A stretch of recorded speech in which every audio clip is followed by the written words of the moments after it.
painting. My palette,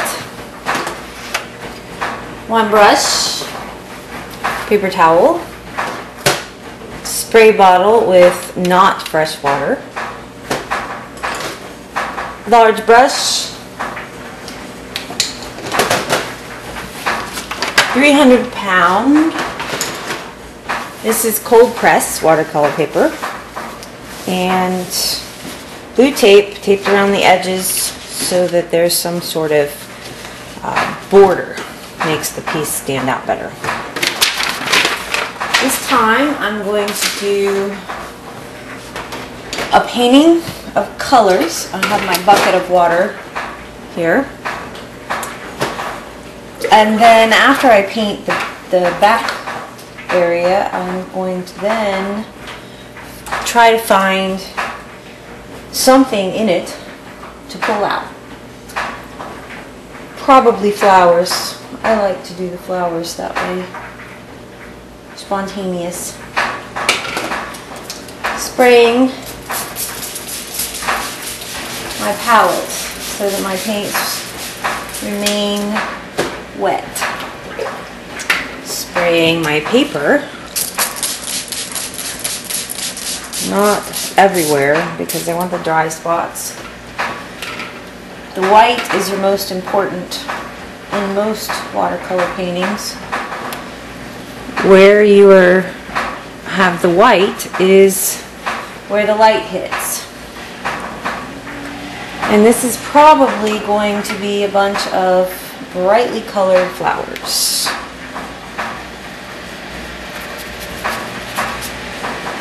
So what I need is the brightly colored. But I need things to happen in this brightly colored area. Because if stuff doesn't happen, it's not very interesting. And you need darks as much as you need light. And if you think about it too much, you just kind of mess it up. So I've got a little bit of orange and a little bit of yellow and a little bit of burnt sienna. I'm using gamboge as my yellow. It stains and I like that. Leaving a lot of white. You can always cover up your white, but you can't get it back. Now I need something different in here. So I'm thinking of adding dark blue.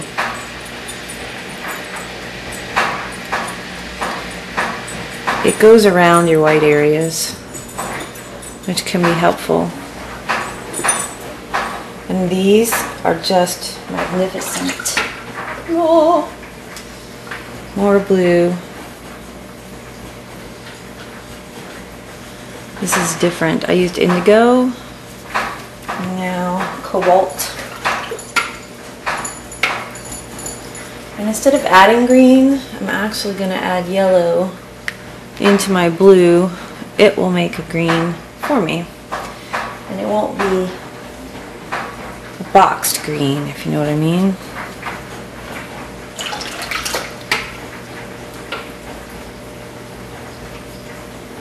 And some red on top. Some red on top. Going back into my burnt sienna. Trying not to mess too much with this spot, because this seems to be turning into like the vase, and these are all the flowers or something. I don't know. We'll see. You never know till it's done, because if you stop and think about it, you will mess it up.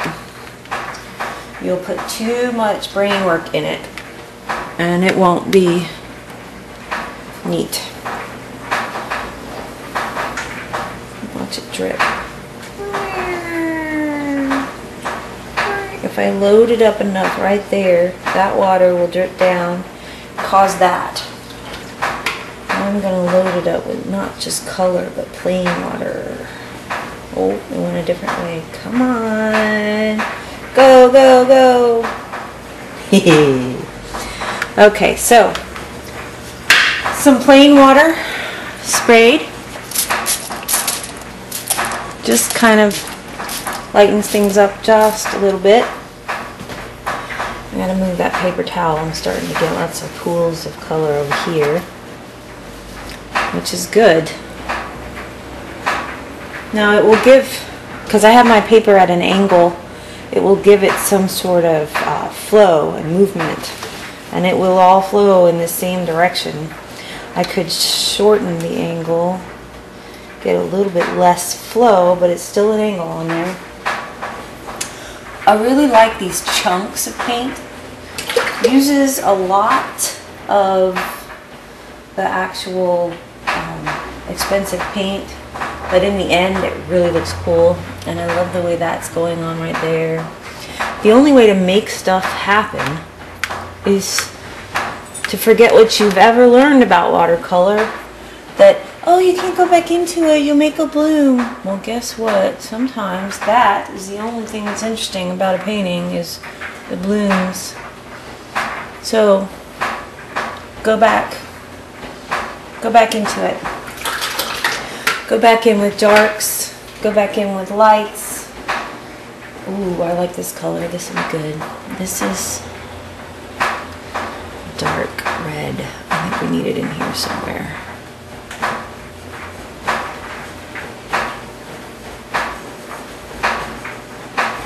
Maybe a splatter down there. Okay, you gotta let it dry. You can't blow dry it, you can't move it, it has to move on its own. So you have to let it dry.